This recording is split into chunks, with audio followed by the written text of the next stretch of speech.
Do you know the thing that makes artists sweat way more than their auditions? It's talking about money. Whether they are setting their rates or figuring out how to ask for a deposit on the gig they've been hired for or the service they're going to provide, that talking about money makes us freak out. And I want to give you tools today to get you past that and start setting yourself up for more success. Welcome back to the Singer Saved by Sales podcast. My name is Jordan Schreiner. I'm an opera singer, I'm a voice teacher, and I am a remote sales specialist. And I help artists figure out how to find financial freedom without sacrificing their artistry. And today we are talking all about money. We are talking about what we do, how we talk about it, and not being afraid to set our rates with confidence. Because until we do, we are always going to be underpaid and undervalued. So most of us have had some sort of money avoidance phase, or you're about to go into one if you are a young artist getting ready to launch. Early in my career, I would do a gig. I would teach a lesson. I would have a coaching, and then I would get to the end and I would be like, oh, we didn't talk about money. Oh, we didn't talk about what my rate was. Now we get to the end and I felt like there was this awkward dance of talking about it. And then sometimes I would just not talk about it at all, walk out the door and just be like, well, we'll write it off as experience, or we'll write it off as marketing. No more. The thing I need us all to realize is that we are not just hurting our own bank accounts when we go through this money avoidance phase, but we are actually hurting our confidence. When you don't advocate for yourself financially, this is going to bleed into everything else. It's going to bleed into your artistry. It is going to bleed into how you set your rates. It's going to bleed in how you talk to people, how you follow up, etc. So if we can start thinking about money and we can start thinking about how to build confidence around it, it's going to support everything we have to do. Because yes, we are artists, but we are also running a business if we want to make money from our art. I had a colleague ask me the other day, Jordan, why do you think artists struggle so much with talking about money or dealing with money, setting their rates? Because of conservatory education? They teach us just to focus on the art. They never talk about the business. They're just starting to talk about the business, but even the way they're talking about business right now, I'm like, have you all been out in the world? Do you know what it's like to be an artist in 2025? Do you know what cost of living really is for someone with $80,000 of student loan debt and they're making horrible wages from their singing and they're trying to figure out this whole thing? No, they have no idea. That's why you tuned into this podcast. So number one is the conditioning from the universities, from the conservatories. They're not doing us any favor. Number two is that we have fear of being judged. We don't want to come off as greedy. We think that if people see us charging what we're worth, that people are going to think that we only care about the money and not about the art, which is not true. If you get anything from this podcast today, that is not true. The other aspect to this is that we just have a general lack of tools and lack of education around money and around talking about money. No one taught us how to have these conversations, which is why you're listening to this podcast. So strap in, get your notebook out, let's talk about it, and so we can give you something tactical to set you up for success this year. So let's go through some practical money conversations that you're probably going to have sometime, and let me give you some scripts, some ideas, and ways that you can handle these. Number one is setting your rates, sticking to your rates, and then eventually having to raise your rates. If you do not have confidence in your rates, no one else will. Write that down. If you do not have confidence in your rates, no one else will. Something I learned early in sales is this concept of posturing. And it's not about posturing to try to convince someone to buy something for you or to buy your service.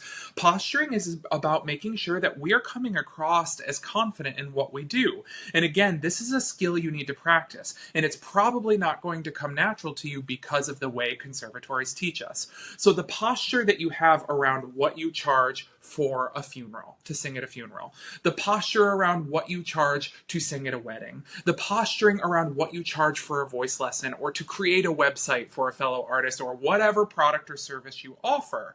We have to have confidence around it because we know the time, energy, and value we bring to the product or service that we are providing. So you're probably someone that's like, how do I even tell someone what I charge per hour for a lesson? Here's a script. Write it down.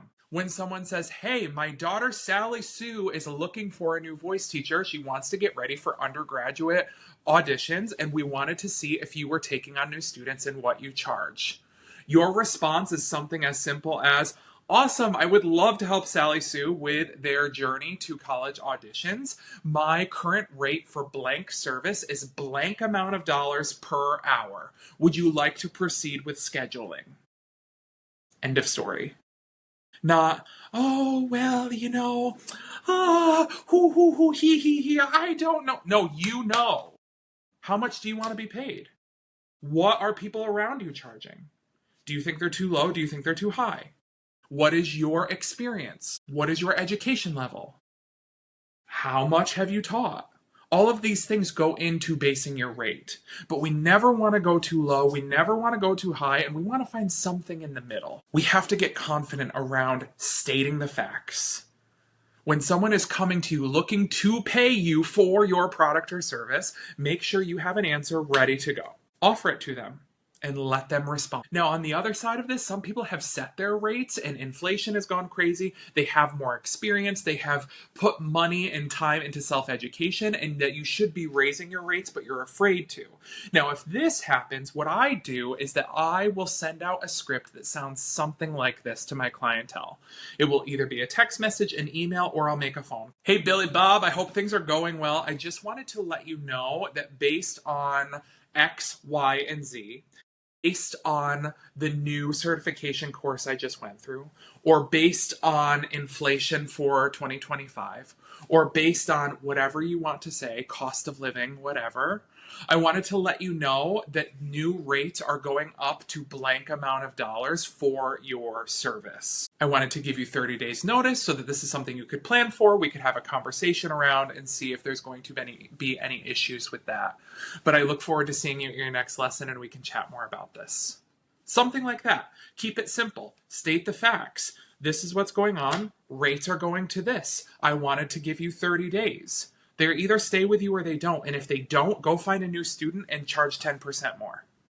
Keep it simple. Second skill we all need to get ready for is asking for deposits. A deposit is a commitment. The commitment protects your time. Write it down. Deposits are a commitment, and the commitment protects your time.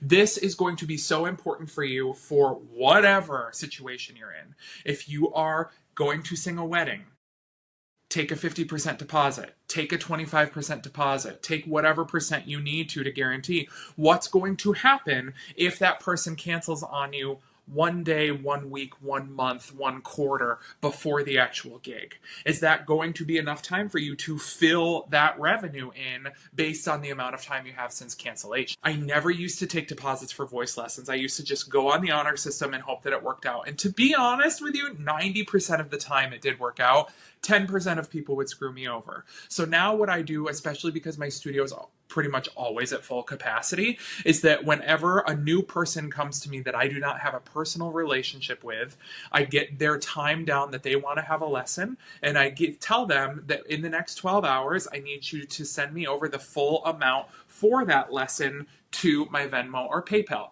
And from there, I will send you the Zoom link to your lesson. That guarantees their time, that holds their time, and that they have put in that prepaid amount. They have made the commitment that they're going to show up. It is also communicated that my studio runs on a 48-hour cancellation policy. So when that person gives me the 100% deposit, if they cancel before 48 hours, I'm going to give them their full refund and I'll go put another student in there. But that deposit plus the cancellation policy protects me and my time and also my bottom line. Now, you can choose deposits however you want to. You may send out a script to something that says, to reserve your session, I require a 50% deposit up front, and the remainder is due on the day of your service. Or you could say, I require 100% payment up front to hold that time, and if you need to cancel within 48 hours, 72 hours, 24 hours, whatever you choose, then you will get that full amount back. Remember, asking for deposits is so important. A deposit is a commitment, and people owe that to you if they are going to book out your time. Skill number 3 is going to be negotiating confidently without an apology. Negotiations does not mean lowering your worth, it means finding alignment. So we'll use the voice lesson example. Say someone contacts me about inquiring about rates for voice lessons, one-on-one. I send them my pricing and they come back and they say, thank you so much. Unfortunately, that's outside of my budget right now, but I'll be in contact with you later. You can A, take that as it will, follow up with them in 14, 30 days, follow up with them in 3 months, whatever you want, to see if now is a better time for them to look at that in their budget. Now, if you are just building your studio and you don't know if your rates are set too high, something that you could look at is saying, I totally understand that is outside of your budget right now. There are still a couple ways that we could work together. And then you could strategize a plan to get them a rate that doesn't compromise what you need to make this happen, but also makes it a little bit more accessible for the other person. You could say something like, if you were to buy a pack of 4 lessons, you would receive a 10% discount, a 15% discount, a 20% discount, whatever you decide you can handle in the bottom line of your business. Or you could say, I would be happy to offer you blank percent off if you are willing to post about my lesson services in your stories. You could do some sort of trade here that you could offer them a discount for them to post and advertise on their social media. You can do a cost benefit analysis to see if that's worth it for you. Now, negotiating outside of lessons. Say someone comes to you with the dreaded, I have a gig for you, we would love to hire you, and then they hit you with the, oh, we don't have a budget for you, but it's great experience, or it's great exposure. I would love to encourage you to have confidence whenever someone comes back and says your rates are too high. Sometimes you'll have people say really ridiculous things about your rates, and you can say, I totally understand where you're coming from. My rates reflect the time, energy, and experience that I bring to this service. I understand that it's not right for you right now. Hope you have a great day. Don't be afraid to hit them with the facts and hit them with kindness and send them up. Number 4, following up on late payments without feeling gross. I'll tell you, this was a hard lesson for me to learn in my early days of building my studio. If you get anything from this podcast today, write it down. Boundaries equal respect.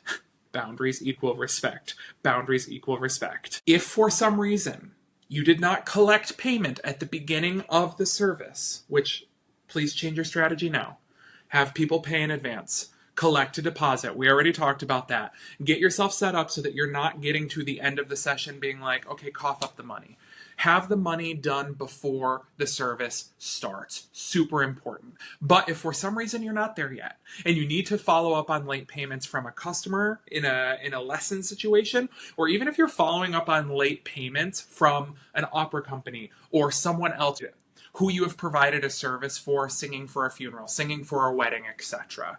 If for some reason that party did not pay you before the start of the final performance or when it was agreed upon, you could send a script like this. Hey name, I hope you're doing well. I wanted to send you a quick reminder about the outstanding payment of X amount of dollars for blank service. Please let me know if you need the payment link again, and I look forward to receiving this within the next 24 hours. Friendly reminder, tell them the amount, give them a deadline. Keep everything in writing. Number 5, discussing the payment for a gig, saying no to gigs, kind of goes with what we talked about earlier, but I want to go more detail into this. When someone emails you, calls you, you get referred to someone for a project. Singing for a wedding, singing for a funeral, singing a role, going into teaching a masterclass or teaching lessons, whatever. Make sure that you get in writing, you get a contract for what service you are providing.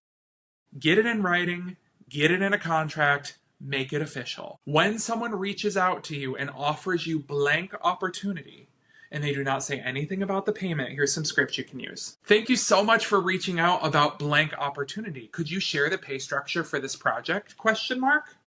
Easy. Send it off. You're excited about it. That's awesome. What's the pay structure? Now, what do we do when they come back and they say, oh, this is a charity event, or we do not have a budget for this project. We thought it would be great exposure for you. The dreaded exposure. You can say something as simple as, at this point in my career, I'm focusing on paid engagements, but I appreciate you reaching out. If you find a budget for this project, I would be happy to discuss what number we would need to make this work. Keep it open, right? Don't call them an idiot. Don't be mean. Don't be nasty. Just say the facts. I'm not currently taking unpaid work right now. If you find a budget for this, I'm really interested in the project, so I would love to make it work if you can find some money for this. Keep the door open. You never know. They may really want you and just want you for free. What I all want you to think about this week as you were thinking about yourself, your future, how to price yourself, how to have these conversations, is to reframe the idea of money around money as a tool Money's not taboo. Money's a tool. Money is not taboo. We need to normalize conversations around money. If you're scared to talk about money, just know that you're not alone.